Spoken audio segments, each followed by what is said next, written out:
சிவாய நம. திருச்சிற்றம்பலம். ஞானாசிரியராகவும் ஞான குருவாகவும் எம்மை வழி நடத்தும் நம்பி ஆரூரர் திருவடிகளையும் அண்ணாமலை பெருமான் திருவடிகளையும் மனம் மொழி மெய்களால் வணங்கி மகிழ்கின்றேன். பன்முக நோக்கில் 9ஆம் திருமுறை என்ற இந்த அற்புதமான நிகழ்வுல ஒரு சில தலைப்புகள் தான் நமக்கு தொடர் சிந்தனையாக அமைத்து கொடுத்திருக்கின்றார் பெருமான். அந்த அமைப்புல பார்த்தோம்னா 9-14 அப்படிங்கிற தலைப்பு நமக்கு வாரம் தோறும் ஒரு சிந்தனையாக அமைத்து கொடுத்திருக்கின்றார். இது அண்ணாமலையாரோட கருணை என்று சொல்வதை தவிர வேற எதையுமே நாம சொல்ல முடியாது. ஏன் அப்படின்னா ஒவ்வொரு பதிகத்திலையும் இருக்கின்ற 14 சாத்திர நூல்களுடைய சார்பு என்ன அப்படிங்கிறத ஒவ்வொன்றா நமக்கு பார்த்து சொல்லி கொடுத்து கொண்டிருக்கின்றார்.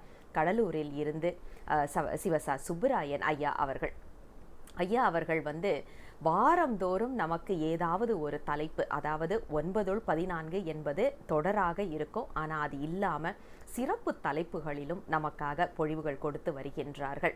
ஐயா அவர்களுடைய சைவ பயணம் அப்படின்னு பார்த்தோன்னா சாத்திரங்களும் தோத்திரங்களையும் இரு கண்களாக கொண்டு, ஏன்னா ஐயாவோடைய பெரிய புராண வகுப்பும் நமக்கு தெரியும், திருவாசக வகுப்பும் தெரியும், சித்தியார் வகுப்பும் தெரியும். இப்படி பல்வேறு கோணத்தில் திருமுறைகளையும் சரி சித்தாந்த கருத்துக்களையும் சரி ஒப்பு நோக்கி நமக்கு வேற வேற கோணத்தில் சொல்லி கொடுத்துட்டு வர்றாங்க. ஐயா கிட்ட ரொம்ப சிறப்பான ஒரு விஷயம் என்ன அப்படின்னா, ஒரு வகுப்பு முடிச்சிட்டோம் அதோட முடிஞ்சிருச்சு அப்படின்னு இல்லாமல் அதை அட்டென்ட் பண்ணுற மாணவர்களுக்கு அது எத்தனை வயதாக இருந்தாலும் பரவாயில்ல, ஆனால் மாணவர்கள் தானே, அவங்க எல்லாருக்கும் ஒரு பதிலாக கேள்வித்தாள்கள் கொடுத்து அதற்கு பதில் சொல்லி ஊக்கப்படுத்தி, அதாவது 1 மணி நேரம் 2 மணி நேரம் வகுப்பு முடிஞ்சிருச்சு அப்படிங்கிறது இல்லாமல் அதை மேற்கொண்டு தொடர்ந்து அதை பற்றின சிந்தனையிலேயே அவர்களை இருக்க செய்யும் ஒரு முயற்சியை ஐயா அவர்கள் எடுத்திருப்பது ஏன்னா அது எத்தனை ஆசிரியர்கள் செய்வாங்க அப்படிங்கிறது தெரியல. ஏன்னா நம்மளும் ஆசிரியராக இருக்கிறதுனால அதை சொல்கிறோம். ஏன்னா தொடர்ந்து அந்த சிந்தனையில் மாணவர்களை இருக்க வைக்கணும் அப்படின்னா தானும் அந்த நிலையில் இருந்தாகணும். ஏன்னா அவங்க பதில் அனுப்புனாங்கன்னா அதை திருத்தி எடுத்து பார்த்து, அப்போ அதற்கான அந்த சைவத்தின் மேல் உள்ள அன்பு, காதல், பாசம், பற்று இதெல்லாம் இல்லைன்னா இதை செய்ய முடியாது அப்படிங்கிறது தான் அவர்கள் வாழ்ந்து காட்டி கொண்டிருக்கின்றார்கள் என்று சொல்ல வேண்டும். பெருமான் கொடுத்த மிகப்பெரிய சிவ சொந்தம் என்றுதான் சொல்ல வேண்டும் ஐயா அவர்களை. அப்படிப்பட்டவர்கள்தான் இன்று நமக்கு 9-14 20வது பாகத்தை பகிர்ந்து கொள்வதற்காக நம்மோடு இணைந்திருக்கின்றார்கள்.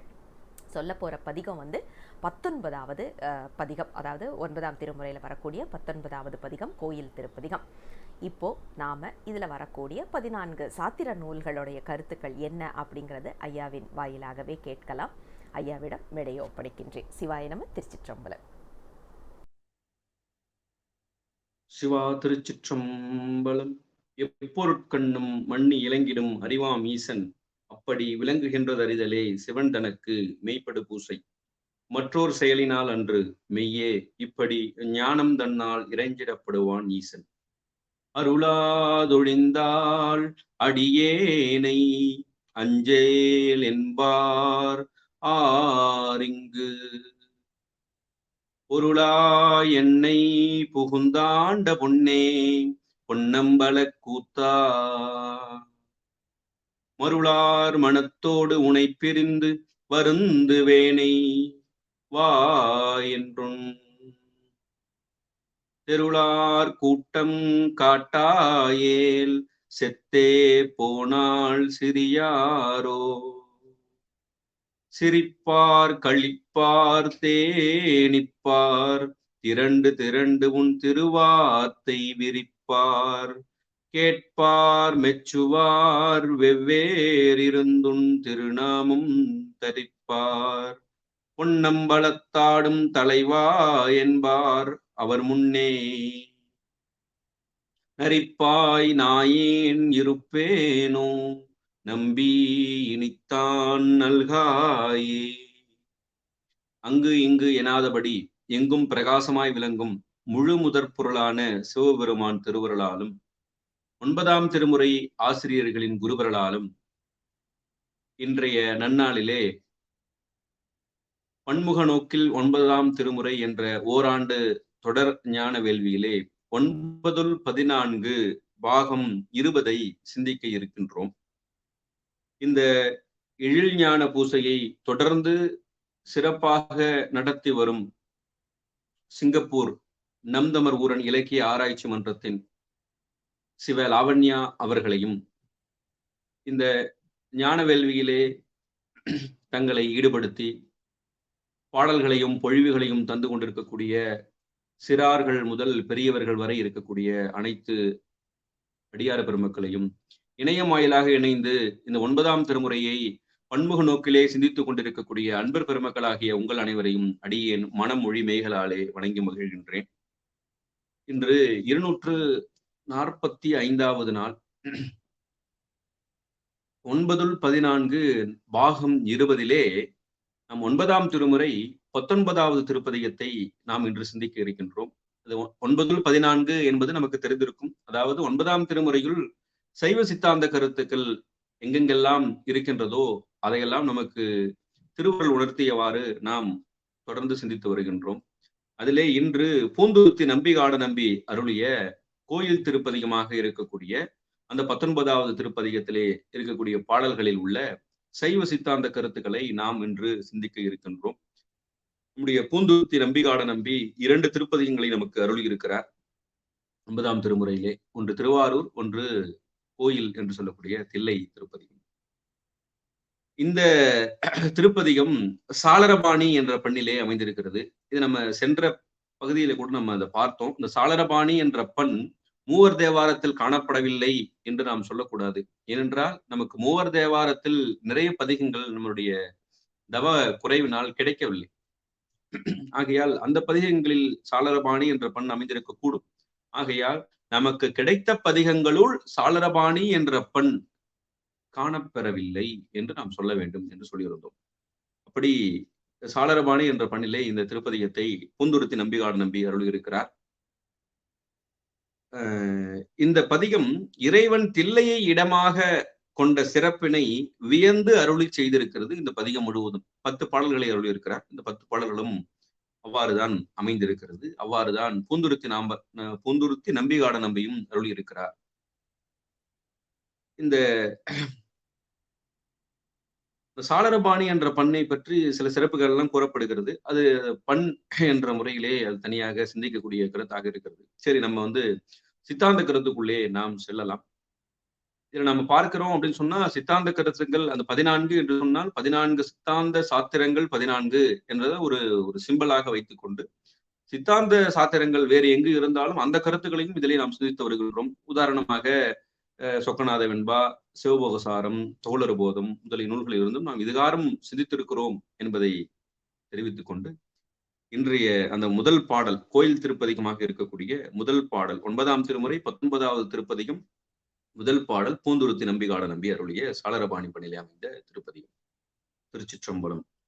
முத்து வைரமணி மாணிக்க மாலைகள் மேல் தொத்து மிளிர்வன போல் தூண்டு விளக்கேற்ப எத்திசையும் வானவர்கள் ஏத்தும் எழில் தில்லை அத்தனுக்கும் அம்பலமே ஆடரங்கம் ஆயிற்றே. இந்த பாடலிலே முதலிலே முத்து வைரமணி என்று அருளியிருக்கிறார். நம்ம சித்தாந்த கருத்தை தான் பார்த்திருக்கிறோம். அதிலே நம்ம இலக்கண குறிப்பு என்பதையும் நம்ம அவ்வப்போது சிந்தித்து வருகிறோம். இதற்காக ஒரு தனி பொழிவாகவே நாம் சிந்தித்தோம், இசைப்பாவும் இலக்கணப்பாவும் என்று. அதுல பார்க்கும்போது இந்த வைரமணி என்பது இருபெயரொட்டு பண்பு தொகையாக அமைந்திருக்கிறது. இருபெயரொட்டு பண்பு தொகை நமக்கு தெரியும், மாமரம்.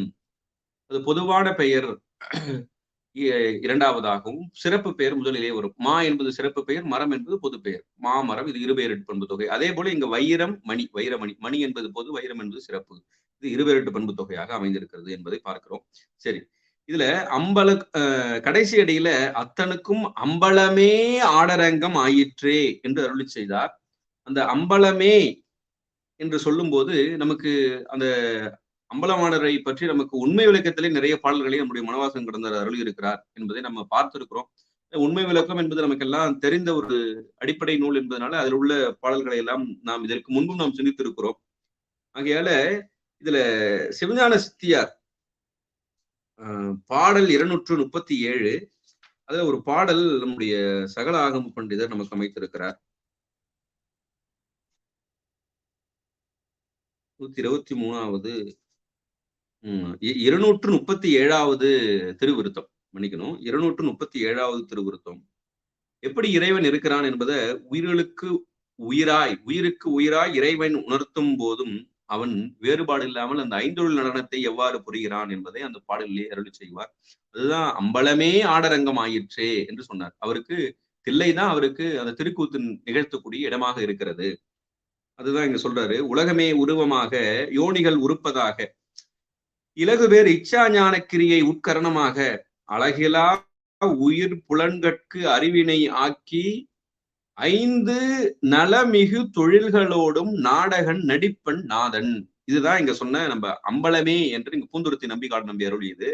இங்க நம்முடைய சித்தியார் நூலிலே அருணந்த சிவனார் 5 நலமிகு தொழில்களோடும் நாடகம் நடிப்பன் நாதன் எங்க அப்படின்னா தில்லையில. அதுதான் அம்பலமே, அந்த ஏகாரம் அந்த தில்லை அம்பலத்திலே அவர் ஐந்தொழில் புரிகிறார் என்பது கருத்து. அதுதான் இங்கே சொல்றாரு. 5 நலமிகு தொழில்களோடும் நாடகம் நடிப்பன் நாதன், ஒவ்வொரு ஆன்மாவினுடைய உயிரிலும் அவன் அந்த ஐந்தொழிலை புரிகிறான். அவன் பொதுவாக ஐந்தொழில் புரியக்கூடிய இடமாக நம்முடைய தில்லை திருப்பதியும் அமைந்திருக்கிறது. அதனாலதான் அம்பலமே என்ற ஏகாரம் அங்கே குறிப்பிடப்பட்டுள்ளது என்பதை நாம் பார்க்கிறோம். அப்புறம் அந்த உண்மை விளக்கம், சித்தியார் ஆகிய 2 நூல்களிலுமே இக்கருத்து சொல்லப்பட்டிருக்கிறது, இறைவனுடைய திருநடனம் என்பது. அடுத்தது 2வது பாடல். திருச்சிற்றம்பலம். கடியார் கணம் புள்ளர் கண்ணப்பர் என்றும் அடியார் அமருலகம் ஆளணி ஆளாதே முடியா முத்தி வேள்வி 3000வரோடும் குடி வாழ்க்கை கொண்டு நீ குலாபி கூத்தாடினையே. திருச்சிற்றம்பலம். இதுல கடியார் கணம் புள்ளர் கண்ணப்பர் என்று கணம்புள்ளர் என்று சொல்லக்கூடிய நம்முடைய நாயன்மார்களை பற்றி ஒரு 3-4 பாடல்களை அருளிச்சுகிறார் நம்முடைய பூந்துருத்து நம்பிக்காடு நம்பி. அவர்களுக்கு முன்பு உள்ள அருளாளர்களை எல்லாம் எவ்வாறு போற்றி இருக்கிறார் என்பதை இந்த பாடல்களின் மூலமாக நாம் அறிய முடிகிறது. அந்த கணம்புள்ளர் என்று சொல்லும்போது அது சரியை நெறியை குறிக்கக்கூடியவராக அவர் விளங்குகிறார். கண்ணப்பர் என்று சொல்லும் போது மட்டும் அவர் கிரியை நெறியிலே நின்றார் என்றும், இல்ல அவர் ஞான நெறியிலே நின்றார் என்றும் சில கருத்துக்கள் சொல்லப்படுகிறது. ஆனா அதற்கு நம்முடைய சைவ சித்தாந்த அனுபவ நூலாக இருக்கக்கூடிய திருக்கலிற்றுப்படியார்ல அவரை பற்றி ஒரு பாடல் சொல்லப்படுகிறது. அது என்ன அப்படின்னு சொன்னா, 52வது பாடல் திருக்கலிற்றுப்படியாரிலே, கண்ணப்பன் ஒப்பதோர் அன்பின்மை என்றமையால், மணிவாசகருடைய கருத்து, கண்ணப்பன் ஒப்பதோர் அன்பு இன்மை என்றமையால் கண்ணப்பன் ஒப்பதோர் அன்பு அதனை, அப்ப அதுக்கு அன்பு ஒண்ணும் ஒப்பு இல்லைன்னு மணிவாசகர் சொன்னதுனால அந்த அன்பை நம்ம எப்படி சொல்லலாம் அப்படின்னா, எப்படி சொல்ல முடியுமா அப்படின்னு சொன்னா, கண்ணப்பர் தாம் அறிதல் காலத்தியார் அறிதல் அல்லது மற்ற ஆறறியும் அன்பு அன்றது. அவங்களுக்கு தான் தெரியும், வேற யாருக்கு அந்த அன்பினுடைய தன்மை தெரியும், அந்த அன்பினுடைய அளவு தெரியும் என்று அந்த திருக்கலிற்றுப்படியாரிலே உய்யவந்த தேவநாயனார் அருளி இருப்பார். அப்ப அந்த கண்ணப்பரனுடைய நிலையை நாம் அதை இவர் இந்த நிலையில் இருக்கிறார் என்பதை சொல்லுவதற்கு இல்லை. அதனால நம்ம எப்படி எடுத்துக்கொள்ளலாம், சரியை கிரியை யோகம் ஞானம் என்று சொல்லக்கூடிய 4 நெறியையுமே எடுத்துக்கொள்ளலாம். இந்த 4 நெறியும் என்று அப்படின்னா, சரியை கிரியை யோகம் ஞானம் என்று 4 நெறிகளிலேயே வழிபடக்கூடிய அடியார் உன்னுடைய அடியார் என்று அடியார் அமர் உலகமால என்று அருளி செய்கிறார். அப்படி அந்த சரியை கிரியை யோகம் என்று 3 நெறிகளையும் வழிபட்டால் பதமுத்தியும், அதாவது சாலோகம் சாமீபம் சாரூபம் என்று சொல்லக்கூடிய பதமுத்தியும், ஞான நெறியிலே நின்றால் சாயுஜ்யம் என்று சொல்லக்கூடிய பரமுத்தியும் கிட்டும். இத அந்த நம்முடைய போற்றி பகருடையில நம்முடைய உமாபதி சிவம் அழகாக அருளி செய்கிறார். செய்யும் சரியை திகழ் கிரியா யோகத்தால் எய்தும் சீர் முத்தி பதம் எய்துவித்து, அது சொல்றார். அதனாலதான் சொல்றாரு இங்க, கடியார் கணம்புள்ளர் கண்ணப்பர் என்று அடியார் அமர் உலகமால அப்படின்னு சொன்னார் இல்லையா. அதுதான் இங்க சொல்றாரு போற்றி பகருடையிலே உமாபதி சிவம். செய்யும் சரியை திகழ் கிரியா யோகத்தால் எய்தும் சீர் முத்தி பதம் எய்துவித்து, அதுதான் அமர் உலகமாலன்னு சொன்னாரு. இவர் முத்தி பதம் எய்துவித்து என்று உமாபதி சிவம் இங்க சாத்திர நூலிலே நமக்கு அருளி செய்கிறார். அப்புறம் மெய்யன்பால் காண தகுவார்கள் கண்டால் தமை பின்பு ஞானத்தகும் ஞான நன்னெறியை வீணே எனக்கு தர வேண்டி எல்லா பொருட்கும் மணக்கும் மலரையன் மால். அது ஞான நெறி, அதன் பிறகு வரக்கூடிய தன்மையை அவர் சொல்றார். அது இருக்கட்டும். இப்ப இந்த 3 நெறியில நிற்கும் போது அந்த பதமுத்தி கிடைக்கும், ஞான நெறியில் நிற்கும் போது பரமுத்தி கிடைக்கும் என்பது சைவ சித்தாந்த கருத்து. இப்ப இதுல ஒரு கருத்து நம்ம புரிந்து கொள்ளணும். என்ன அப்படின்னு சொன்னா, அடியார் கணம்புள்ளர் கண்ணப்பர் என்று உன் அடியார் அமர் உலகம் ஆள, அவர்களெல்லாம் அந்த பதமுத்தியை பெறுகிறார்கள். ஆனா நீ என்ன சொல்ற? நீ ஆளாதே. நீ அதை அந்த அமர் உலகத்தை ஆளாதே என்று சொன்னால் என்ன பொருள் அப்படின்னு சொன்னா, சைவ சித்தாந்த நோக்கிலே சிந்திக்கும் பொழுது நம்ம எப்போதுமே இந்த அத்துவிதம் என்று சொல்லும் போது நம்ம வந்து நாயகன் நாயகி பாவத்தை நிறைய பேர் சொல்லுவாங்க. அது நம்முடைய பாடல்கள்ல சொல்லப்பட்டிருந்தாலும், அப்பர் தேவாரத்திலும் திருக்கோவையாரிலும் சொல்லப்பட்டிருந்தாலும், அது ஒருபடை ஒப்பாக எடுத்துக்கொண்டு அதனுடைய உண்மைத்தன்மையை நாம் புரிந்து கொள்ள வேண்டும் என்று நம்ம இதற்கு முன்பு ஒரு பொழிவில குறிப்பிட்டிருக்கிறோம். இதுல நீ ஆளாதே என்று சொன்னால் அந்த பதமுத்திகளை அல்லது பரமுத்தி என்று வைத்துக் கொண்டாலும் சரி, அந்த முத்தியினுடைய இன்பத்தை அனுபவிக்க கூடியது ஆன்மா மட்டுமே, உயிர் மட்டுமே அனுபவிக்கும். இறைவன் அனுபவிப்பானா என்று சொன்னால் இறைவன் அனுபவிக்க மாட்டான். ஏன்னா அவன் இன்பமே வடிவானவன், இன்ப கணம். அதனால நீ ஆளாதே என்று இங்கே பூந்துருத்து நம்பி காட நம்பி அருள் இருக்கிறார். அதுதான் நாயகன் நாயகி பாவம் என்பது ஒருபடி ஒப்பாக நாம் எடுத்துக்கொள்ள வேண்டும். ஆன்மாக்கள் அனுபவம் பெறும், அதுதான் அமர் உலகம் ஆள. இறைவன் அனுபவம் பெறமாட்டான். ஏன்னா அவன் இன்ப கணமானவன், இன்பமே வடிவானவன், சச்சிதானந்த மயமானவன். அதனால இந்த ஆன்மாதான் அந்த சிவமாம் தன்மையை பெறும். அது சிவம் சிவமாகவே இருக்கிறது. அந்த குறிப்பை நாம் சைவ சித்தாந்த கருத்தை நம்ம இதுல இருந்து தெரிந்து கொள்ளணும். அதனாலதான் அடியார் அமர் உலகம் ஆள நீ ஆளாதேன்னு சொன்னார். அப்ப இந்த அனுபவம் எல்லாம் ஆன்மாக்களுக்கு தான், சிவத்துக்கு இல்லை என்பது பொருள். அதனால அங்க ஆளை விட்டுட்டு இவர் வந்துடுறாரு அப்படின்றது ஆழமான கருத்து அன்று என்பதை நம்ம புரிந்து கொள்ளணும். சரி, அப்புறம் முடியா முத்தி வேள்வி 3000வரோடும் குடிவாழ்க்கை கொண்டு நீ குழாவி கூத்தாடினையே என்று அருளி செய்தார். இந்த குடிவாழ்க்கை கொண்டு நீ குழாவி கூத்தாடினையே என்று சொல்லும் போது இறைவன் உயிர்களோடு அத்துவிதமாக ஒன்றாய் வேறாய் உடனாய் இருக்கிறான் என்று சைவ சித்தாந்தம் சொல்கிறதே. அப்படி அந்த இறைவன் ஒன்றாய் உடனாய் இருக்கக்கூடிய நிலையை தான் இந்த குடிவாழ்க்கை கொண்டு நீ 3000வரோடும். அப்ப இறைவன் ஆன்மாக்களோடு ஒன்றாயும் உடனாயும் இருக்கக்கூடிய தன்மை தான் இந்த குடி வாழ்க்கை கொண்டு நீ குழாவி கூத்தாடினையே என்று அருளி செய்கிறார் என்பதை நம்ம பார்க்கிறோம். அதுதான் அந்தணரோடும் உடனுறையும் வாழ்க்கையை மேற்கொண்டு மகிழ்ந்து ஆடும் கூத்தன் என்று அந்த அடிக்கான பொருள். அதனுடைய சித்தாந்த கருத்து என்னன்னா, இறைவன் ஒன்றாகவும் உடனாகவும் விளங்குகிறான், அதே சமயத்தில் அவன் வேறாகவும் விளங்குவான். அதுதான் ஒன்றாய் வேறாய் உடனாய் என்பது சைவ சித்தாந்தம். சரி, அடுத்தது 3வது பாடல். திருச்சிற்றம்பலம். அள்ளியம் பூம்பழனத்தாமூர் நாவுக்கரசை செல்ல நெறி வகுத்த சேவகனே தென்தில்லை கொள்ளை விடையேறி கூத்தாடரங்காக செல்வ நிறைந்த சிற்றம்பலமே சேர்ந்தனையே. திருச்சிற்றம்பலம். இதுல அள்ளியம் பூம்பழனத்து ஆமூர் நாவுக்கரசை, அந்த ஆமூர் திருவாமூரை குறிப்பிடுகிறார். நாவுக்கரசைன்னு இருக்குது இல்லையா? இங்க நம்ம எப்படி ஒரு இலக்கண குறிப்பு நம்ம முதல் பாடல்ல பார்த்தோமோ அதே போல இங்கேயும் ஒரு இலக்கண குறிப்பு, நாவுக்கு அரசுக்கு, நாவுக்கரசுக்கு என்பதுதான் அங்க வரணும்.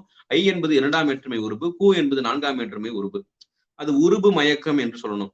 இப்ப 2ஆம் வேற்றுமை உருபு 4ஆம் வேற்றுமை உருபு பொருளில் வந்தது என்று அதற்கு இலக்கண குறிப்பு சொல்லப்படும். சரி, அது இருக்கட்டும்.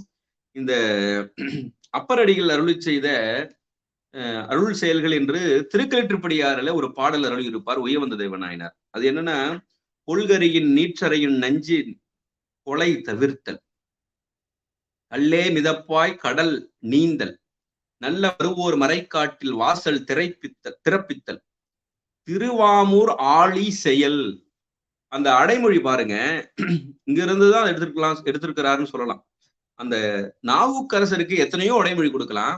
ஆனா ஆமூர் நாவுக்கரசன் இங்க நம்ம பூந்துருத்து நம்பிகாட நம்பி கொடுத்த அதே அடைமொழியை நம்முடைய சாத்திர நூலாக இருக்கக்கூடிய திருக்கலிற்றுப்படியாரிலும் நம்முடைய உயவந்த தேவநாயனார் அருள் இருக்கிறார். திருவாமூர் ஆழி செயல் அப்படின்னு சொல்றாரு. இங்கேயும் சொல்லும் போது அடைமொழி ஆமூர் நாவுக்கு அரசு அப்படின்னு சொல்றாரு. அந்த ஒற்றுமையை நம்ம தோத்திரங்களுக்கும் சாத்திரங்களுக்கும் உள்ள ஒற்றுமையை நாம் சிந்தித்து பார்க்கலாம். அப்புறம் செல்ல நெறி வகுத்த சேவகனே, அப்படின்னு 2வது அடியிலே குறிப்பிட்டார்.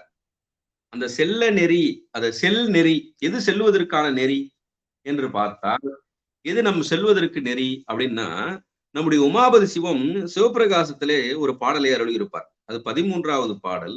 அது பதியினுடைய சொரூப இலக்கணத்தை பற்றி சொல்லக்கூடியது. அது பலகலை ஆகமம் வேதம் யாவையினும் என்று தொடங்கும் அந்த பாடல். அதுல என்ன சொல்லுவாரு? ஆனந்த உருவாய் செலவு அரிதாய் செல்கதியாய் என்று ஒரு சொல்லை அருளியிருப்பார் உமாபதி சிவம். அந்த செல்கதியாய் என்பதுதான் இங்க செல்ல நெறி வகுத்த சேவகன் என்பதனோட நம்ம பொருத்தி பார்க்கலாம். அப்ப அந்த செல்ல நெறி செல்கதி அப்படின்னு சொன்னா, அப்ப நாம் சென்று சேருவதற்கு உரிய கதியாக அவன் நெறிப்பொருளாக அந்த ஒரு அதுதான் அவன் வழியை ஏற்படுத்தி கொடுத்து அவன் தான் கதி. நமக்கு வேற அவனை விட்டா வேற யாருப்பா கதி அப்படின்னு சொல்றோம் இல்லையா? இந்த செல்வதற்கு கதி பொருளாக இருக்கக்கூடியவன் சிவபெருமான். அதனாலதான் செல்ல நெறி வகுத்த சேவகனே என்று அவனை விழிக்கிறார் நம்முடைய பூந்துருத்தி நம்பிகாட நம்பி. சரி, அந்த செல்ல நெறி என்பதை செல்கதி என்ற சிவபிரகாசத்திலே நம்முடைய உமாபதி சிவம் அருளிய அந்த பாடலோடு நாம் ஒப்பிட்டு நாம் சிந்திக்கலாம். அடுத்தது செல்வ நிறைந்த சிற்றம்பலமே சேர்ந்தனையே என்று அருளி செய்தார். அந்த செல்வம் என்பது நம்ம உலகத்துல சொல்லக்கூடிய பொருள் செல்வம் அன்று, இது அருட்செல்வம். இந்த அருட்செல்வம் நிறைந்த செல்வம் செல்வமே என்பது திருஞான சம்பந்தனுடைய திருக்கடை காப்பு பிள்ளையிலே இருக்கக்கூடியதுதான். அதே செல்வம் நிறைந்த சிற்றம்பலமே சேர்ந்தனையே, இங்கேயும் ஒரு ஏகாரம் சொல்லியிருக்காரு. அந்த செல்வம் என்பது அருட்செல்வம், அருட்செல்வம் நிறைந்த சிற்றம்பலமே என்று அருளி செய்கிறார். அந்த சிற்றம்பலமே சேர்ந்தனையேன்னு சொல்றாரு இல்லையா? அந்த சிற்றம்பலமேனா அதுதான் நாம் சேருவதற்கான இடம். இப்ப எப்படி செல்ல நெறி, அப்ப செல் கதின்னு சொன்னமோ, நாம் செல்வதற்கு கதி அதுதான் இல்லையா? இப்ப பற்றுக பற்றற்றான் பற்றினைன்னு நம்முடைய திருவள்ளுவ நாயனார் நமக்கு அருளி செய்கிறார் இல்லையா? அதே போல இந்த சிற்றம்பலமே சேர்ந்தனையே என்பதுதான் அந்த திருக்குறள் போலவே நம்முடைய திருக்கலிற்றுப்படியால ஒரு பாடலை அருளியிருப்பார் நம்முடைய திருக்கடவுர் உய்யவன் தேவநாயனார். பற்றினுள் பற்றை துடைப்பதொரு பற்று அறிந்து பற்றி பறிந்து இருந்து பார்க்கின்ற பற்றதனை பற்றுவிடில் அந்நிலையே தானே பரமாகும் மற்றும் இது சொன்னேன் மதி அப்படின்னு சொல்றாரு. அதாவது இந்த உலகப்பற்றில் உள்ள நமது விருப்பத்தை விடுவதற்கு நமக்கு பெரிதும் உதவுவது திருவருளே. அதனாலதான் அந்த சிற்றம்பலமே சேர்ந்தனையேன்னு சொல்றாரு. நமக்கு உதவுவது திருவருள் மட்டுமே. அதுதான் அந்த ஏகாரம், சிற்றம்பலமே, அதை தவிர வேற எதுவும் இல்லை. அதனாலதான் அந்த பரம் என்று அங்கு குறிப்பிடுகிறார். அந்த பாடலோடு நம்ம பொறுத்து பார்க்கலாம். சிற்றம்பலமே சேர்ந்தனையே, நாம் சேருவதற்கான இடம் அந்த பெரும்பற்ற புலியூரில் இருக்கக்கூடிய சிற்றம்பலத்தானையே நாம் சேர வேண்டும் என்று நமக்கு அருளி செய்கிறார். அடுத்தது 4வது திருப்பாடல். திருச்சிற்றம்பலம். எம்பந்த வல்வினை நோய் தீர்த்திட்டு எமையாலும் சம்பந்தன் காழியர்கோன் தன்னையும் ஆட்கொண்டருளி அம்புந்து கண்ணாலும் தானுமணி தில்லை செம்பொன் செய்யம்பலமே சேர்ந்திருக்கையாயிற்றே. திருச்சிற்றம்பலம். எம்பந்த வல்வினை நோய். போன பாடல்ல முதல் 2வது பாடல்ல கணம்புள்ளர் கண்ணப்பரை பற்றி அருளி செய்தார். 3வது பாடல்ல நம்முடைய நாவுக்கரசு பெருமானை பற்றி அருளி செய்தார். இந்த பாடல்ல நம்முடைய திருஞான சம்பந்தரை பற்றி அருளி செய்கிறார். அதுல சொல்லும் போது சொல்றாரு பாருங்க, எம்பந்த வல்வினை நோய். அப்ப எம்பந்த நோய், வல்வினை நோய். நம்மை பிடித்திருக்கக்கூடியது வினைதான். அந்த எம்பந்த நோய், பந்தம், பந்தம்னா பாசம், வல்வினை நோய், 2 இப்படி பிரித்துக் கொள்ளணும். இது எப்படி நம்ம சாத்திர கருத்துக்கள் நம்ம சொல்லும் போது 14 சாத்திரங்கள் இன்றி மற்ற நூல்களில் இருந்து நாம் சிந்திக்கிறோம்னு சொல்றோம் இல்லையா? அதே போல நமக்கு கண்ணுடைய வள்ளல் என்று ஒரு பெரிய அருளாளர், அவர் யாருன்னு பார்த்தோன்னா நம்முடைய தொகலொரு போதம் அருளி செய்த சிற்றம்பல நாடிகளினுடைய கசின் பிரதர் என்று வரலாற்றிலே சொல்லப்படுகிறது. அப்புறம் இந்த சிற்றம்பல நாடிகள் என்பவர் யாருன்னு நம்ம பார்க்கணும். அவர் யாருன்னா நம்முடைய உமாபதி சிவத்தினுடைய சீடர் அருள் அமைச்சுவாயர். அவருக்கு கீழே வருகிறார். அவர் கீழே தான் வருகிறார். அவருடைய காலம் பின்னாடி 15ஆம் நூற்றாண்டு கிட்டத்தட்ட வரும். ஆனா நம்ம இன்றைக்கு இணையத்துல இந்த புலனம் வாட்ஸ்அப்ல சில தகவல்கள் பகிரப்படுகிறது. அதுல பாத்தீங்கன்னா ஒரு 25 வினாக்கள், சைவத்தை பற்றி தெரிந்து கொள்ளக்கூடிய 25 வினாக்கள்னு சொல்லும்போது அது மெய்கண்டாரின் மாணவர்கள் எத்தனை பேர்னு கேட்கறாங்க. 49 பேர்னு சொல்லிட்டு அதோட விட்டுட்டா பரவாயில்ல. அது என்ன சொல்றாங்க, அருணந்தி சிவனாரை குறிப்பிடுகிறார்கள், மணவாசம் கடந்தார குறிப்பிடணும், ஆனா என்ன சொல்றாங்க, சிற்றம்பல நாடிகள்னு குறிப்பிடுறாங்க. சிற்றம்பல நாடிகள்னு சொன்னாலும் 49 பேர்ல யாராவது இருந்தாங்களான்னு நமக்கு தெரியாது. ஆனா என்ன சொல்றாங்கன்னா, தொகுலொரு போதம் அருளிச் செய்து சிற்றம்பல நாடிகள் மெய்கண்டாரனுடைய நேரடி மாணாக்கர்னு சொல்றாங்க. அது தவறான கருத்து. அது இன்றைக்கு இணையத்திலெல்லாம் பரவி வருகிறது. பெரியவர்கள் எல்லாம் அதை பகிர்ந்து வருகிறார்கள். அதை நம்ம எடிட் செய்து அதை மாற்ற வேண்டும். மெய்கண்டாரனுடைய மாணாக்கர், நேரடி மாணாக்கர் சிற்றம்பல நாடிகள் அன்று. தொகுலொரு போதம் அருளிச் செய்து சிற்றம்பல நாடிகள் அன்று. அவருடைய காலம் பின்பு. உமாபதி சிவத்தினுடைய பேரன், ஞான பேரன் என்பதை நம்ம புரிந்து கொள்ளணும். சரி, இப்ப இந்த கண்ணுடைய வள்ளலார் அருளிச் செய்த நம்முடைய ஒழிவில் ஒடுக்கம் என்று ஒரு நூல். இது ஒரு சைவ சித்தாந்தத்தை நமக்கு எடுத்து காட்டக்கூடிய ஒரு நூல் தான். அந்த ஒழிவில் ஒடுக்கம் என்ற நூல்ல ஒரு சிறப்பு பாயிரம் என்று ஒரு பாடல் அமைந்திருக்கிறது. அப்புறம் அந்த கண்ணுடைய வள்ளலார் அருளி செய்த முதல் பாடலும் அமைந்திருக்கிறது. அந்த நூலுக்கு உரை செய்தவர் யாருன்னு கேட்டா சிதம்பர சுவாமிகள். அந்த நூலை என்ன சொல்லுவாங்க, நம்முடைய சைவ சித்தாந்த முத்தி நிலையில அது ஐக்கியவாத சைவத்தை சொல்கிறதாக சொல்லுவார்கள். அது நம்ம சிதம்பர சுவாமிகளினுடைய உரையோட நம்ம சிந்திக்கும் போது அது சைவ சித்தாந்தத்தினுடைய கண் கொண்டு நாம் பார்க்கலாம் அந்த நூலை. சரி, அது ஒரு பக்கம் இருக்கட்டும். இந்த சிறப்பு பாயிரத்துல அந்த பாடல் எப்படி அமைந்திருக்கிறது அப்படின்னு சொன்னா, எம்பந்த வல்வினை நோய் தீர்த்திட்டு எமையாளும்னு சொல்றாரு இல்லையா. அங்க ஞானசம்பந்தர் அவர் அந்த சிறப்பு பாயிரத்தினுடைய ஆசிரியர் எவ்வாறு சொல்றாருன்னு பார்க்கும்போது, வள்ளல் குருராயன் அந்த வல்லன்மை தன்மையுடைய மலர்போலும் திருவடிகளை தமது முடிக்கன் ஒரு பொன்முடியாக அணிந்து இருக்கக்கூடியவரா நாம் வைத்துக் கொள்ளணும். வள்ளல் குருராயின் வாது வென்ற சம்பந்தன் என்பது அந்த பாடல். அந்த பாடல் என்ன வெண்பான, வள்ளல் குருராயின் வாது வென்ற சம்பந்தன் வள்ளன் மலர் தாடலை மேல் வைத்து உரைத்து ஆண் உள்ளத்து அழிவில் அடுக்கும் தேனை அன்பரெல்லாம் உண்ண ஒழிவில் ஒடுக்கம் நூல் ஓர்ந்து என்பது அந்த வெண்பா.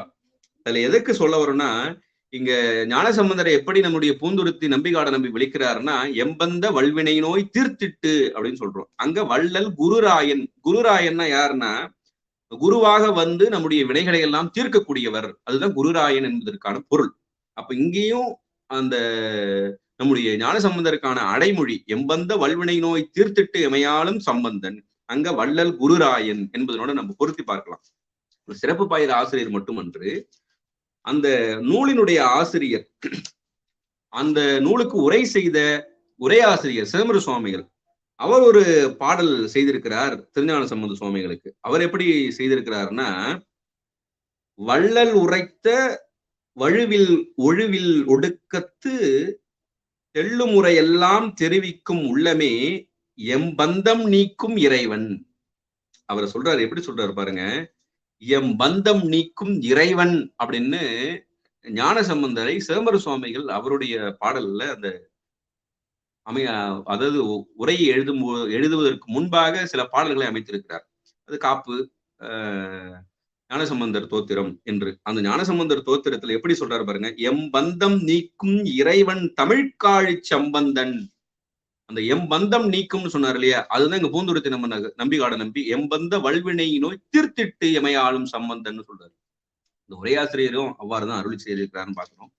அதே போல அந்த நூலினுடைய ஆசிரியர் கண்ணுடைய வள்ளல், காழி கண்ணுடைய வள்ளல் என்று அருளி செய்யப்படுவார். காழி கண்ணுடைய வள்ளல் அவர் அந்த பாடல், முதல் பாடல் எப்படி அருளி செய்கிறாருன்னு சொன்னா, வேத ஆகம பவுரி வீசும் கலாச நிலை என்று அந்த வெண்பா தொடங்கும். அதுல என்ன சொல்றாரு, எனது ஒழிவில் இன்பக் கருணை பொழிவான் எடுத்த கை அப்படின்னு சொல்றாரு. எனது ஒழிவில் இன்ப கருணை பொழிவான் எடுத்த கருணை. அப்ப இன்ப பொழிவு எப்ப வரும், அந்த கருணை எப்ப வரும்னா, நம்முடைய அந்த வினைகளை எல்லாம் மலங்களை எல்லாம் நீக்கிய பிறகுதான் வரும். அது எப்ப வரும், நம்முடைய போத நாசத்தின் கண் வரணும், மன்னிக்கணும், போத நாசத்தின் கண்ணே அருளானந்தத்தை பொழிகின்ற ஞானசம்பந்தர். அந்த போத நாசம் அது எப்ப போகும், நம்முடைய மனங்களை எல்லாம் நீக்கக்கூடியவர் தான் அவர். அதனாலதான் எனது ஒழிவில் இன்பக் கருணை பொழிவான் எடுத்த கை என்று ஞானசம்பந்தருக்கு அடைமொழியாக அவரும் குறிப்பிடுகிறார். அப்ப இந்த எம்பந்த வல்வினை நோய் தீர்த்திட்டு எமையாலும் சம்பந்தன் என்பதை ஒரு நூலிலே, அந்த ஒழிவில் ஒழுக்கம் என்ற ஒரு நூலிலே இருக்கக்கூடிய நூலாசிரியரும் அதே அடைமொழியை தருகிறார். அந்த நூலுக்கு உரை செய்த உரையாசிரியராக இருக்கக்கூடிய சிதம்பர சுவாமிகளும் அருளி செய்கிறார். அந்த நூலுக்கு சிறப்பு பாயிரம் செய்தவரும் அருளி செய்கிறார். திருஞான சம்பந்தரனுடைய தன்மை பாருங்க. சிதம்பர சுவாமிகள் இறைவன் என்றே குறிப்பிடுகிறார். மந்தம் நீக்கும் இறைவன் என்றே குறிப்பிடுகிறார்னா, நம்முடைய காழிப்பிள்ளையாராக விளங்கக்கூடிய திருஞான சம்பந்த பெருமானை நாம் எல்லாம் போற்ற வேண்டும். சரி, இது நம்முடைய சாத்திர நூல்களிலும் இவ்வாறு சொல்லப்பட்டிருக்கிறது என்பதை பார்த்தோம். அப்புறம் 3வது அடியில என்ன சொல்றாருன்னா, அம்புந்து கண்ணாலும் தானும், யாரு? சக்தியும் சிவமும். இது சைவ சித்தாந்தம் சொல்லக்கூடிய தன்மைதான். சக்தியும் சிவமும் வேறு வேறு அன்று. அது எப்படி சொல்லுவாங்க? நம்முடைய சாத்திர நூல்கள்ல, சிவஞான போதம் முதலிய சாத்திர நூல்கள்ல என்ன சொல்லுவாங்க? சிவமும் சக்தியும் வேறு வேறு அல்ல, சூரியனும் சூரிய ஒளிக்கதிர்களும் போல சிவமும் சக்தியும் என்று சொல்லுவாங்க. அப்புறம் நம்முடைய உமாபதி சிவன் திருவருட்பயன்ல அழகாக அருளியிருப்பார். பதிமுதல் நிலையில் என்ற முதல் அதிகாரத்திலே, தன்னிலைமை மண்ணுயிர்கள் சார தரும் சக்தி பின்னமிலான் எங்கள் பிரான். அந்த பிராக்ஷனே இல்லையா, அபிண்ணமாக விளங்கக்கூடியது சிவமும் சக்தியும்.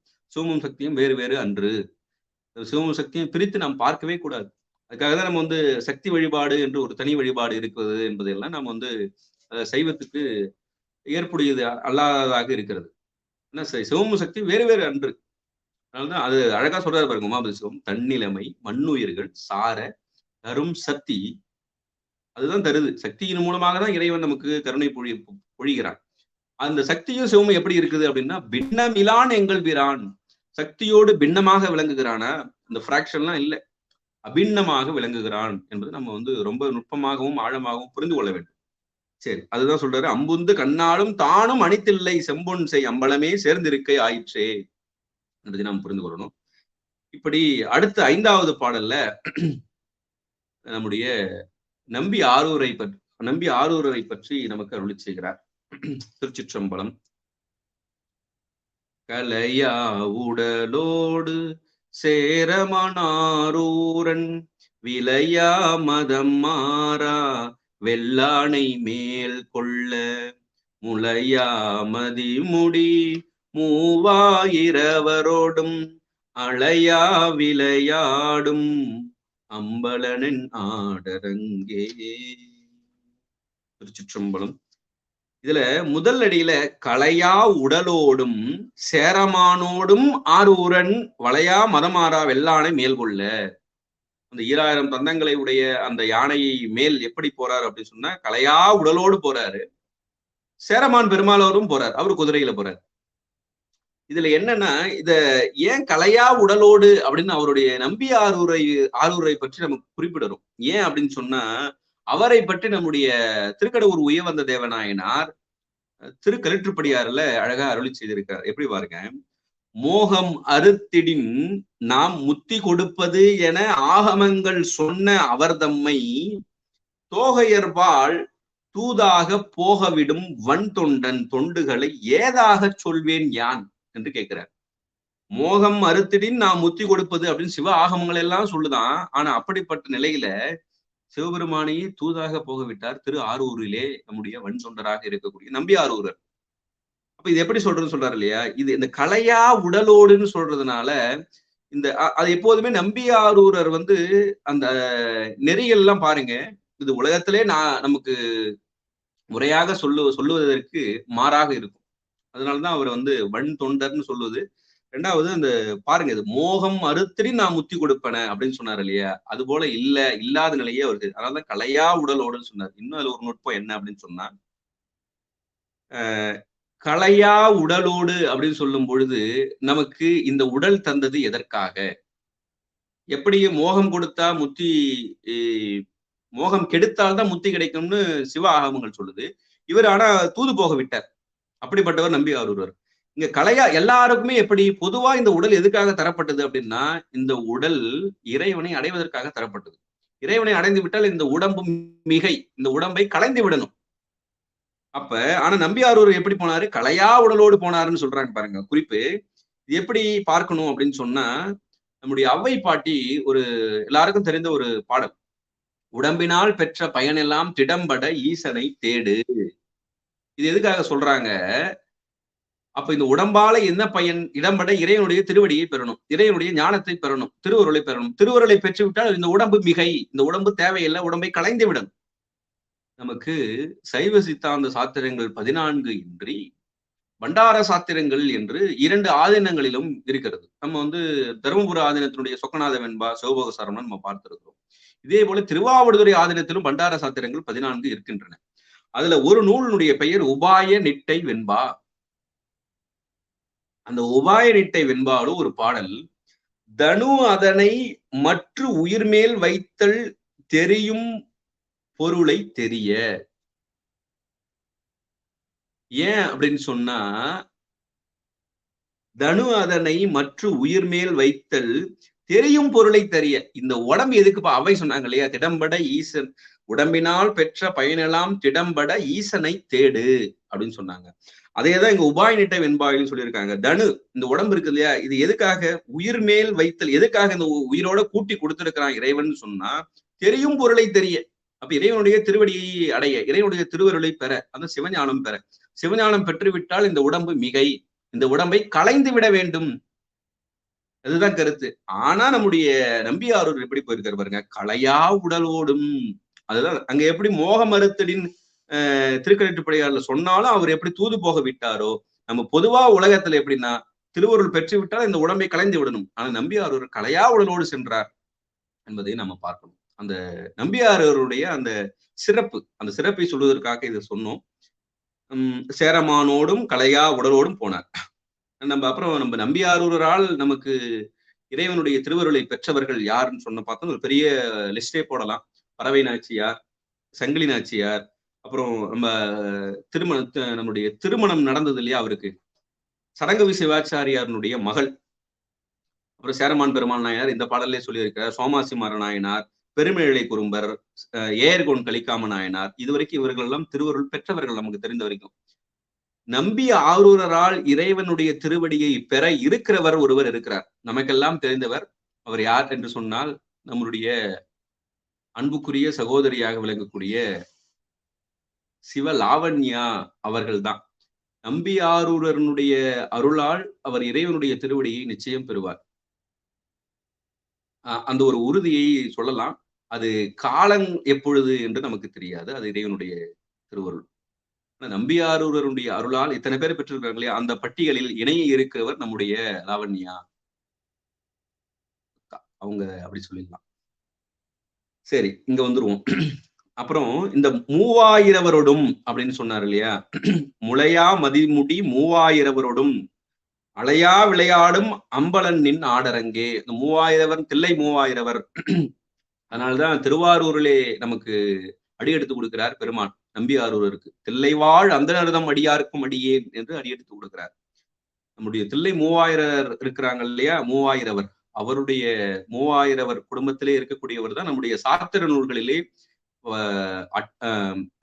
8 நூல்களை அருளி செய்த சித்தாந்த அட்டகம் என்று சொல்லக்கூடிய 8 நூல்களை அருளி செய்த உமாபதி சிவம் இந்த தில்லை வாழ் அந்தனரிலே இருக்கக்கூடிய 3000 ஒருவர் என்பதை நாம கூடுதல் செய்தியாக தெரிந்து கொள்ளலாம்.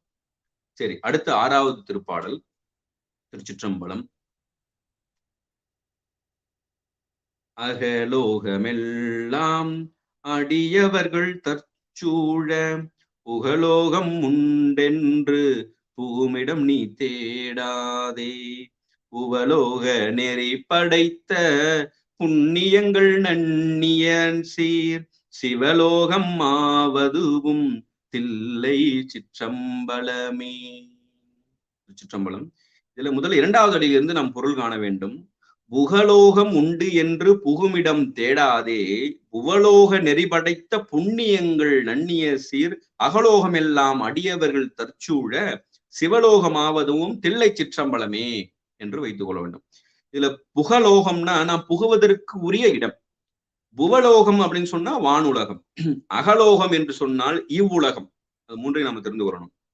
சரி, நாம் புகுவதற்கு உரிய இடம் எது அப்படின்னு சொன்னா இறைவனுடைய திருவடிதான். நம்ம இதுக்கு முன்பு எந்த நிலையில் இருந்தோம்? கேவல நிலையில் இருந்தோம். கேவல நிலையில் இருந்து இப்போது சகல நிலையில் வீற்றிருக்கிறோம் இறைவனுடைய பெரும் கருணையால. அந்த சகல நிலையில் இருக்கும் பொழுது நாம் புகுவதற்கு உரிய இடம் எது என்று சொன்னால் சிற்றம்பலவனாக இருக்கக்கூடிய இறைவனுடைய திருவடி. சிவபெருமான் அம்பலவாணருடைய திருவடிதான் நாம் புகுவதற்கு உரிய இடம்.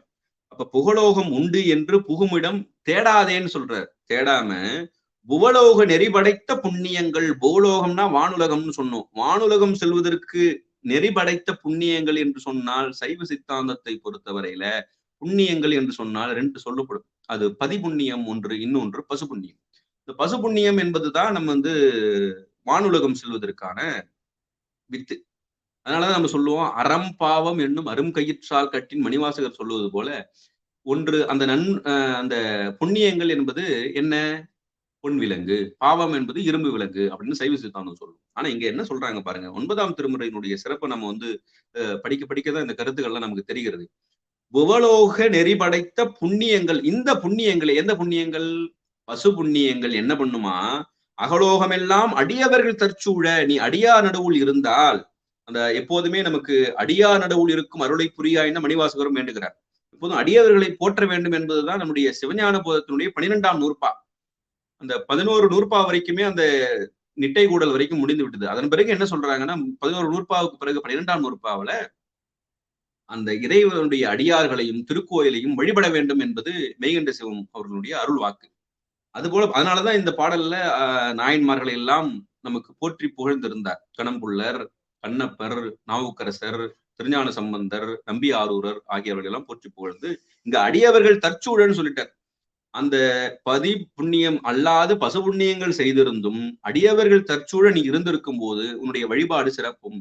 உன்னுடைய வழிபாடு சிறக்க சிறக்க இந்த பசு புண்ணியங்கள் என்னவாகுமா? பதிபுண்ணியமா மாறும். எப்படிங்க பசு புண்ணியம் பதிபுண்ணியமாக மாறும்? இதற்கு ஏதாவது வேற எங்கேயாவது எனக்கு மேற்கோள் காட்டுங்க அப்படின்னு சொன்னா, இதுக்கு வேற எங்கேயும் மேற்கோள் காட்ட முடியாது. 9ஆம் திருமுறையில் இருந்தே மேற்கோள் காட்டலாம். எங்க அப்படின்னு சொன்னா, திருக்கருவூர் தேவர் நம்மளுடைய திருப்பதிகத்தில் அருள் செய்திருக்கிறார். ராஜேந்திர சோழன் அருள் செய்த கங்கை கொண்ட சோலைச்சரம் என்ற திருப்பதிகத்துல ஒரு பாடல் அருள் இருக்கிறார். அதுலதான் அவர் சொல்றார். அதாவது அவர் என்ன ஒரு ஓமை காட்டுகிறார். ஒரு பால் இருக்குது, தண்ணி கலந்த பால். அந்த பாலை காய்ச்ச காய்ச்ச காய்ச்ச அந்த தண்ணீர் என்பது ஆவியாகிவிடும். தண்ணீர் ஆவியாகும் பொழுது நம்முடைய அந்த அடியவர்கள் தற்சூழ நம்ம எப்போதுமே நம்ம நல்வினை தீவினை இரண்டுமே கலந்துதான் செய்திருக்கிறோம், ஈட்டி இருக்கிறோம். அடியவர்கள் தற்சூழ அப்படியே என்ன அர்த்தம்? நம்ம அடியவர்களோடு இருக்கும் பொழுது அடியார் நடுவில் இருக்கும் அருளை புரியான் எதற்காக மணிவாசகர் விண்ணப்பிக்கிறார்னா, இந்த மாயையினுடைய தொடர்பு நம்மிலிருந்து நீங்கி இருக்கும். மாயை தொடர்பு இல்லாமல் நாம் விளங்கலாம். அப்ப நம்ம உலகியல் இருந்து சற்று விலகி அருளியலோடு நம்ம பயணிக்க பயணிக்க வழிபாடு சிறக்கும். வழிபாடு சிறக்க சிறக்க நம்ம ஈட்டி வைத்திருக்கிறோம் இல்லையா, நல்வினை தீவினை. அந்த தீவினை அந்த அடியார் நடுவில் இருக்கும் பொழுதுதான் அந்த காய்ச்சுதல் என்பது.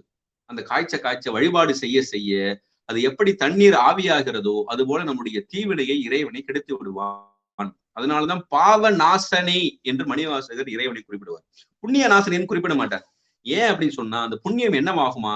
பாலாக இருந்து பால் சிறிது என்னவா மாறும்? அதன் பிறகு கொஞ்ச காலம் ஆற வைத்த பிறகு அதை புரை சேர்த்து அல்லது உரை சேர்த்து தயிராக மாற்றலாம். தயிர் என்ன ஆகும்? வெண்ணெய் ஆகும். வெண்ணெய் என்ன ஆகும்? நெய்யாக மாறும். எப்படி பால், தண்ணி கலந்த பால் நீர் ஆவியாகி பால் மட்டும் நெய்யாகிறதோ அதே போல இந்த நாம் செய்த தீவினைகள் எல்லாம் இறைவனுடைய அருளால் நாம் வழிபாடு செய்ய செய்ய அடியவர்களோடு கூடி இருக்க இருக்க தீவினைகள் நாசமாகும். நல்வினைகள் என்ன ஆகுமா? அது பசுபுண்ணியம் தான். எப்படி பால் நெய்யாக மாறுகிறதோ அதுபோல நாம் வழிபாடை மனமொழி மெய்களால் ஒன்றி உணர்வாக உண்மையாக செய்தால் பால் எப்படி நெய்யாக மாறுகிறதோ அதே போல பசுபுண்ணியம் பதிபுண்ணியமாக மாறும் என்பது திருக்கருவூர் தேவர் அவர்கள் நமக்கு காட்டிய கருத்து. அதனாலதான் இங்க சொன்னாரு பூந்துருத்து நம்பிகாட நம்பி, புவலோக நெறிபடைத்த புண்ணியங்கள் அகலோகம் எல்லாம் அடியவர்கள் தற்சூழ நன்னியசிர் சிவலோகமாவதுவும் தில்லை சிற்றம்பலமே. அது எப்படி சிவலோகமாகும்னா திருக்கருவூர் தேவர் நமக்கு காட்டிய வழிதான். அவ்வாறு நாம் அடியவர்களோடு சூழ்ந்திருக்க வழிபாடை நாம் மிக நேர்த்தியாக அந்த வெள்ளை உள்ளத்தோடு எந்த விதமான அந்த கருப்பு எதுவும் இல்லாமல் மனதிலே எந்த விதமான சஞ்சலமும் இன்றி வெள்ளை உள்ளம் இறைவன் உள்ளம்னு சொல்லுவாங்க. அப்படி வழிபாடை உண்மையாக நேர்த்தியாக செய்யும் பொழுது அந்த பசுபிணைகள் பசு புண்ணியம் பதிபுண்ணியமாக மாறும். கங்கை கொண்ட சோழேச்சரம் பதிகத்துல எடுத்து பார்க்கலாம் இது. சரி, அப்படிப்பட்ட புகுவதற்கு உரிய இடம்னா இறைவனுடைய திருவடி. அதுதான் நம்முடைய தில்லை சிற்றம்பலம். அதனாலதான் தரிசிக்க முக்தி தில்லை. அதான் தரிசிக்க முக்தியாம் தில்லையே அந்த முக்தி அடைவதற்குரிய இடம். அதுதான் நாம் புகலோகம் உண்டு என்று போவதற்குரிய இடம் என்று இங்கே குறிப்பிடுகிறார். சரி, அடுத்தது 7வது திருப்பாடல். திருச்சிற்றம்பலம். கலகமணி மாடம் சூளிகை சூழ் மாளிகை மேல் அழகமதி நுதலார் ஆயிழையார் போற்றிசைப்ப ஒளி கொண்ட மாமணிகள் ஓங்கிருளை ஆங்ககற்றும் தெளிகொண்ட தில்லை சிற்றம்பலமே சேர்ந்தனையே. திருச்சிற்றம்பலம். அழக மதிநுதலார் என்று குறிப்பிட்டார். அழக மதிநுதலார். மதிநுதலார் யாருன்னா பிறை போன்ற நெற்றியை உடைய பெண்கள். அந்த அந்த கருத்தை அங்க சொல்றாரு. அதை எப்படி நம்ம சைவ சித்தாந்தத்தோட நம்ம சிந்திக்கணும் அப்படின்னு சொன்னா, மதிநுதலார் ஆயிழையார் போற்றிசைப்ப. அப்படி போற்றிசைப்ப மகளிர் எல்லாம் பாட பாட என்ன ஆகும், இந்த ரத்தினங்கள் எல்லாம் அவர்கள் அணிந்திருக்கக்கூடிய ஆபரணங்கள், ரத்தினங்கள் எல்லாம் என்ன பண்ணுமோ அவ்விடத்திலே இருளை போக்கி ஒளியை தருமா. இது சைவ சித்தாந்தத்துல சிந்திக்கும் போது எப்படின்னா, வழிபாடை நாம் செய்ய செய்ய செய்ய, ஆன்மாக்களாகிய நாம் வழிபாடு செய்ய செய்ய நம்மிடத்துல இருக்கக்கூடிய ஆணவ இருள் நீங்கும். ஆணவ இருள் நீங்கி சிவப்பிரகாசம் தோன்றும். எப்படி ரத்தினங்கள் வர இருளை போக்குகிறதோ அது போல வழிபாடு செய்ய செய்ய ஆணவ இருள் நீங்கி சிவப்பிரகாசம் தோன்றும் என்பதை நம்ம பார்க்கலாம். அடுத்தது 8வது திருப்பாடல். திருச்சிற்றம்பலம்.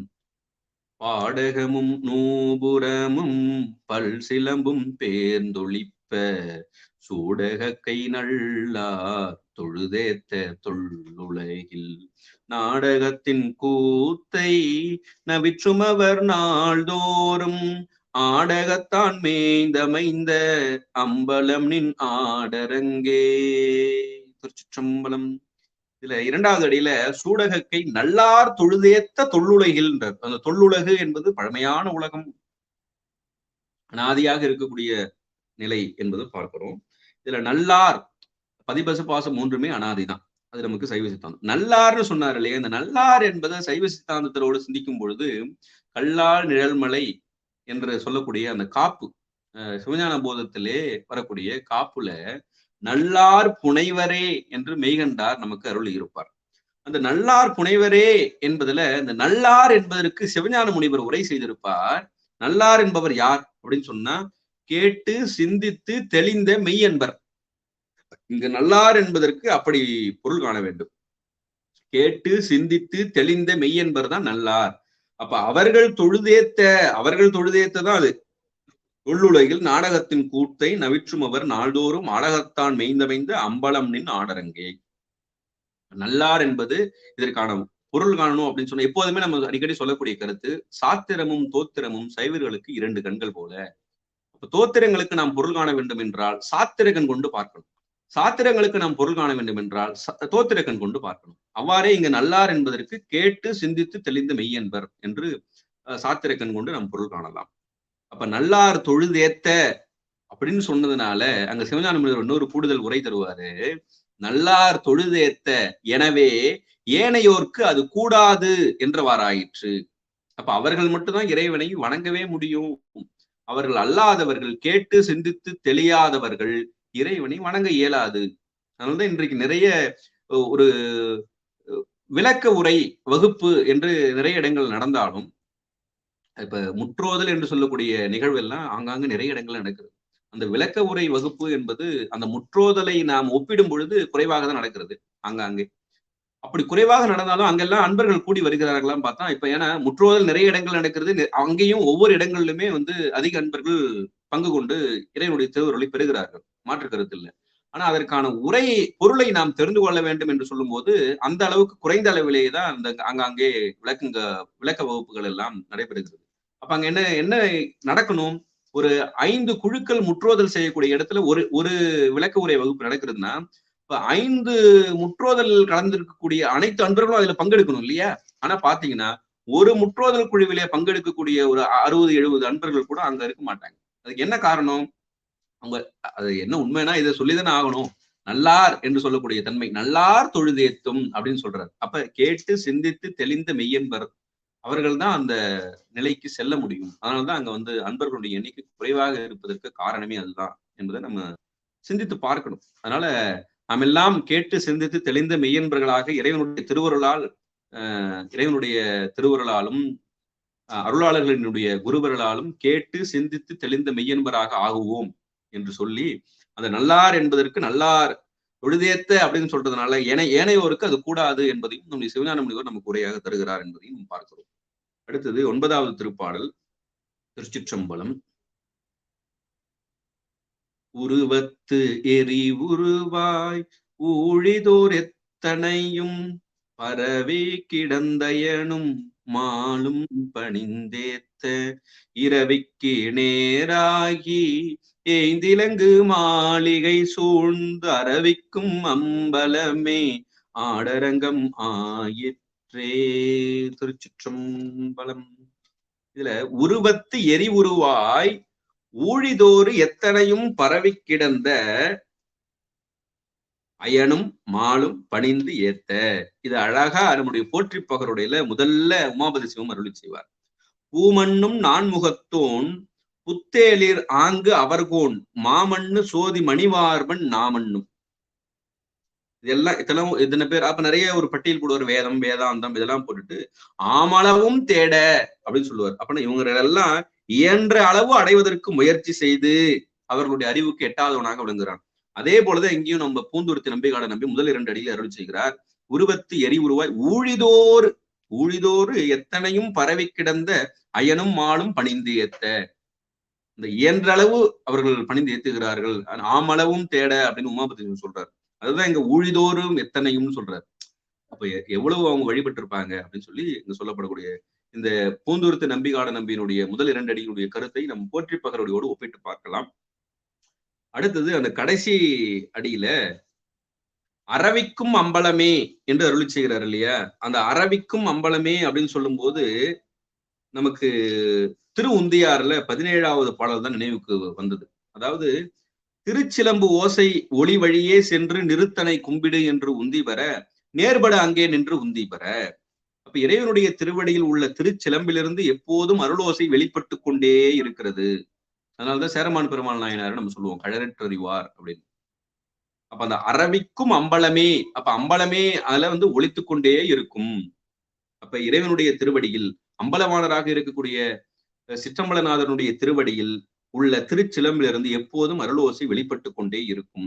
அதுதான் அரவிக்கும் அம்பலம்னு சொன்னார். அப்ப திருவுந்தியாரோட நம்ம அதை பொருத்தி பார்க்கலாம். ஒளியை எழுப்பக்கூடியது.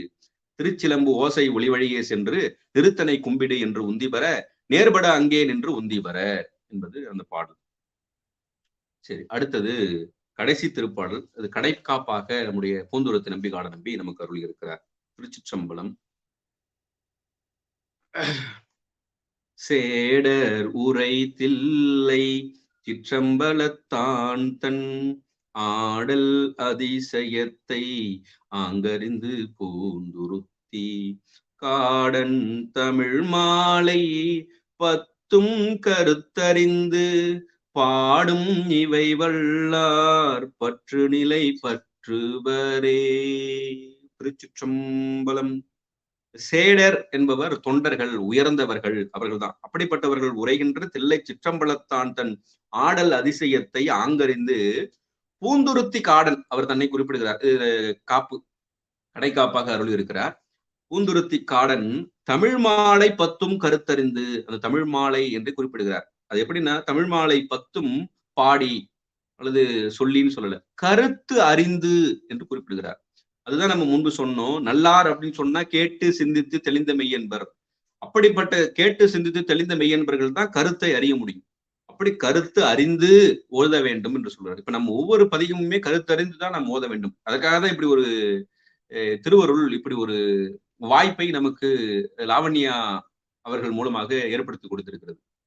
பன்முக நோக்கில் 9ஆம் திருமுறை என்று ஒரு இந்த நோக்கு இருப்பதனாலதான் இவ்வாறு சிந்தித்துக் கொண்டிருக்கிறோம். இல்லைன்னா 9ஆம் திருமுறையே பஞ்சபுராணத்திற்கு பாடுவதற்காக ஒரு 2-3 பாடல்களோடு நாம் நிறுத்தி கொண்டு இருப்போம். இப்ப இதனுடைய உரைகள் எல்லாம் நாம் எடுத்து படிக்க சிந்திக்க வாய்ப்பை ஏற்படுத்தி கொடுத்த திருவருளுக்கும் குருவருளுக்கும் லாவண்யா சகோதரி அவர்களுக்கும் நாம் நன்றியை தெரிவித்துக் கொள்வோம். அந்த கருத்தறிந்து என்பது ரொம்ப முக்கியம். கருத்தறிந்து பாடும்னு சொல்லல, கருத்தறிந்து பாடும் இவை வல்லார் பற்று நிலை பற்றுவரே என்று குறிப்பிட்டார். அந்த பற்று நிலை பற்றுவரனே, பற்றற்றான் பற்றுதான், நமக்கு அதே தான் நினைவுக்கு வரணும். பற்று நிலை பற்றுவரே. இதை நம்முடைய திருக்கலிற்றுப்படியார் திருக்கடவுர் உயவந்த தேவனார் அருளி செய்த 32வது வெண்பாவில நம்ம பார்க்கலாம். அறிவு அறிவாய் நிற்கில் அறிவு பலவாம் என்று அறிவின் அறிவு அவிழ்த்து கொண்டு அறிவினராய் வாழ்ந்திருப்பர் நீத்தோர்கள் மானுடரின் மாணவக தாழ்ந்த மணி நாவே போல் தான். அப்ப இது எப்படின்னா, அந்த பற்றுநிலை பற்றுவரே அப்படின்னு சொன்னா எப்படி இருக்குன்னா, குருவின் அருளால் அவருக்கு அடங்கி இருக்க வேண்டும். தன்னுடைய அறிவை கொண்டு ஒவ்வொன்றையும் அறியும் பொழுது தான் பற்று நிற்கும் பொருள்கள் எல்லாவற்றிலும் அழுந்து நின்று அந்தந்த பொருளின் தன்மையை பெற்று உயிரின் அறிவு பலவிதமாக சிதறும். இப்படிதான் உலகத்துல நாம சிதறி கொண்டிருக்கிறோம். எனவே மாணவனாக இருக்கக்கூடிய மாணவனை குருவின் அருளால் உணர்ந்து, அதுதான் பற்று நிலை பற்றுவரே அப்படின்னு சொன்னா, குருவின் அருளால் உணர்ந்து தற்போத பிணிப்பிலிருந்து விடுபட வேண்டும். அவ்வாறு விடுபட்டு அந்த அருளில் ஒற்றித்து நிற்க வேண்டும். அதுதான் பற்று நிலை பற்றுவரை. எப்படி அது? அதற்கு எளிமையான வழி என்ன அப்படின்னு சொன்னா, இந்த பூந்துருத்து நம்பிகாட நம்பி அருளி செய்த தில்லை திருப்பதிகத்தை பாட வேண்டும். எப்படி பாட வேண்டும்? கருத்தறிந்து பாடினால் அந்த பற்று நிலையை நாம் பெறலாம். அப்படி நிற்கும் போது இந்த எப்படி இருக்கணும் அப்படின்னு சொன்னா, யான் எனது என்னும் அந்த பற்று நீங்கி நிற்க வேண்டும். தற்போதம் நீங்கி நிற்க வேண்டும். அதற்கு ஓமை காட்டுகிறது களிற்றுப்படியார்.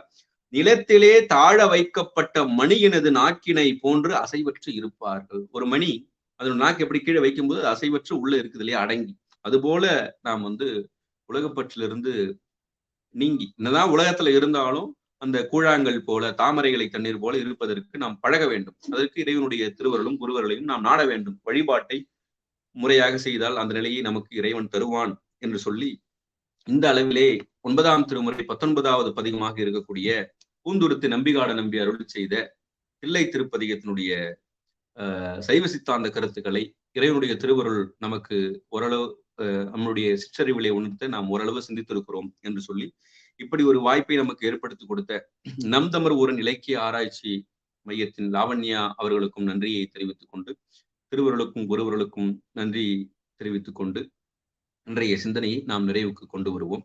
திருச்சிற்றம்பலம்.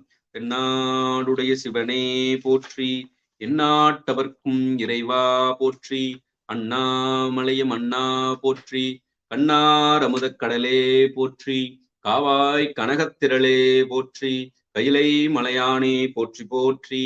திருச்சிற்றம்பலம்.